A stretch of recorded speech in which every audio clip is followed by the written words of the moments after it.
I take pleasure in infirmities, in reproaches, in necessities, in persecutions, in distresses, for Christ's sake. 2 Corinthians 12, verse 10. In every age, God's chosen messengers have been reviled and persecuted. Yet through their affliction, the knowledge of God has been spread abroad.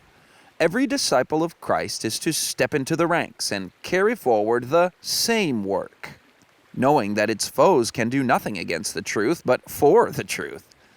God means that truth shall be brought to the front and become the subject of examination and discussion, even through the contempt placed upon it. The minds of the people must be agitated.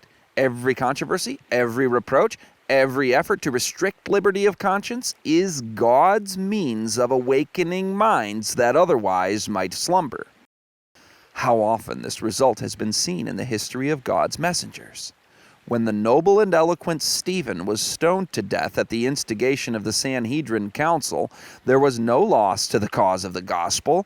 The light of heaven that glorified his face, the divine compassion breathed in his dying prayer, were as a sharp arrow of conviction to the bigoted Sanhedrist who stood by, and Saul, the persecuting Pharisee, became a chosen vessel to bear the name of Christ before Gentiles and kings and the children of Israel. And long afterward, Paul the aged wrote from his prison house at Rome, quote, "Some indeed preach Christ even of envy and strife, not sincerely, supposing to add affliction to my bonds. Notwithstanding, every way, whether in pretense or in truth, Christ is preached." End quote.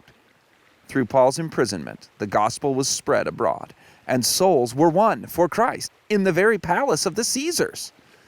By the efforts of Satan to destroy it, the incorruptible seed of the word of God, which liveth and abideth forever, is sown in the hearts of men. Through the reproach and persecution of his children, the name of Christ is magnified, and souls are saved.